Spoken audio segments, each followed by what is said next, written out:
Behind me stretches the Atlantic Ocean. To the right, in 2,000 kilometers, we have Spain. To the left, in the opposite side, in 3,000 kilometers, stands the northern tip of Norway.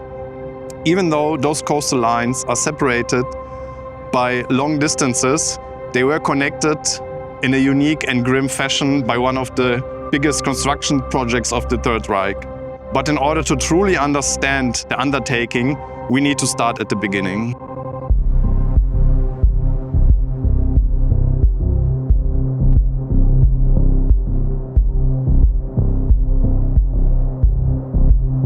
Adolf Hitler and the German High Command have been aware that the Allies, especially after the US entered the war in 1941, would eventually attempt to invade Western Europe to liberate it from German occupation.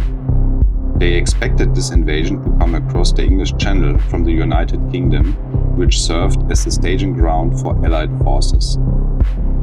By 1942, Germany was already engaged in intense combat on the Eastern Front against the Soviet Union, and they wanted to prevent a second major front from opening in the West, which would force Germany to divide its military resources.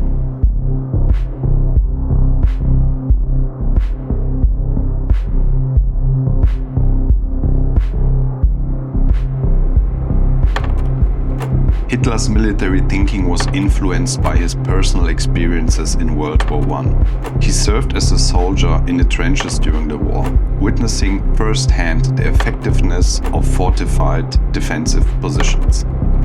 The Western Front, especially in France, had been characterized by trench warfare, where static fortifications held off enemy advances for long periods.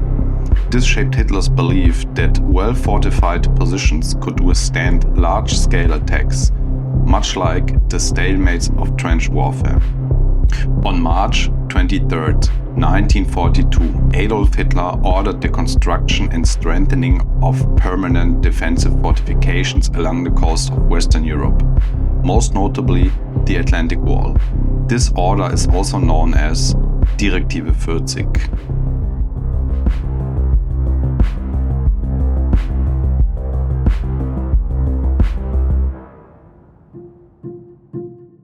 The Organization Todt was a civil and military engineering group in Nazi Germany, responsible for large-scale infrastructure and military projects during the Third Reich, including the construction of the Atlantic Wall and other significant fortifications.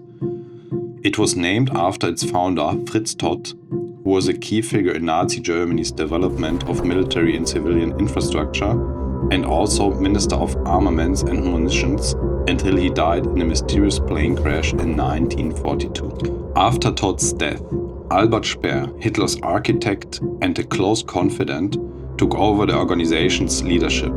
Under Speer, the scope of operations expanded significantly. Speer integrated Organization Todt in the broader war economy and placed even more emphasis on forced labor to meet the ever-increasing demands of the German military. Albert Speer was also involved in the construction of Bunker Valentin, the largest submarine production facility of World War II. We explored this massive project in detail in our previous video.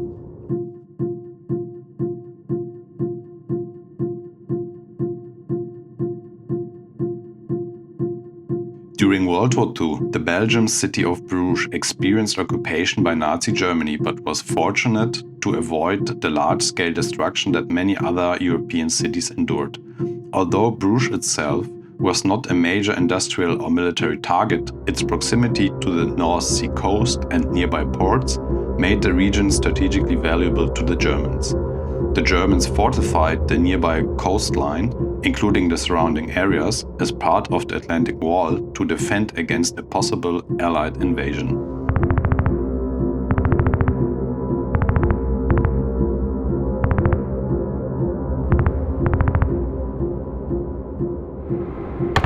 Belgium's coastline, especially around ports like Ostend and Zeebrugge, was heavily fortified. These ports were strategically important for the Germans as they provided access to the English Channel and North Sea. As part of the Atlantic Wall, German forces installed minefields, anti-tank barriers, barbed wire, and concrete obstacles on the beaches to slow down any potential Allied landing. There was even a movie made about this topic called Land of Mine.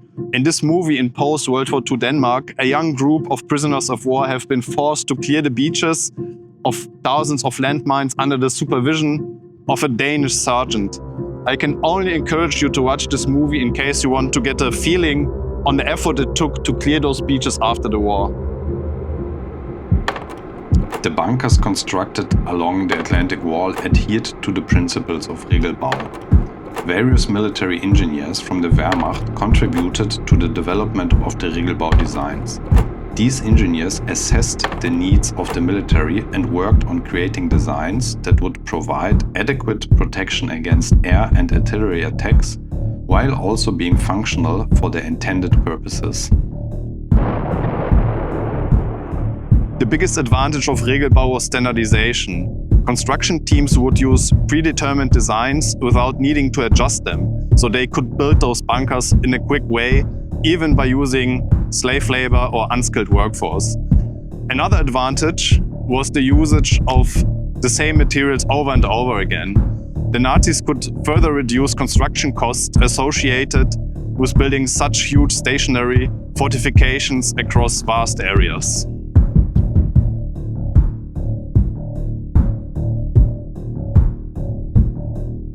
Those bunkers were highly specialized, often designed with a single, specific purpose in mind.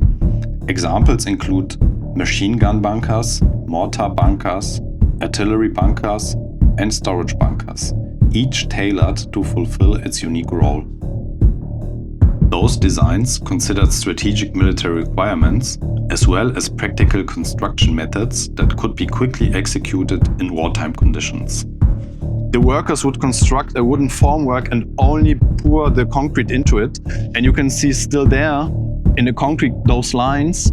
These are the lines of the wooden formwork. And there on the top you can still see a little bit of wood that is left that was not removed when this bunker was constructed. Speer later on criticized the vast amount of resources allocated to the construction of the Atlantic Wall, especially in terms of concrete, steel, and manpower.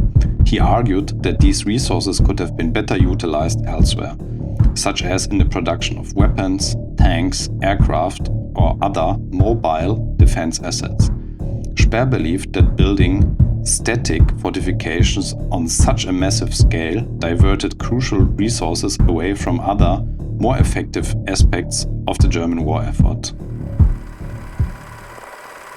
In late 1943, Erwin Rommel was appointed by Hitler to take command of Group B, which was responsible for defending a crucial section of the Atlantic Wall, including the northern coast of France and the Low Countries.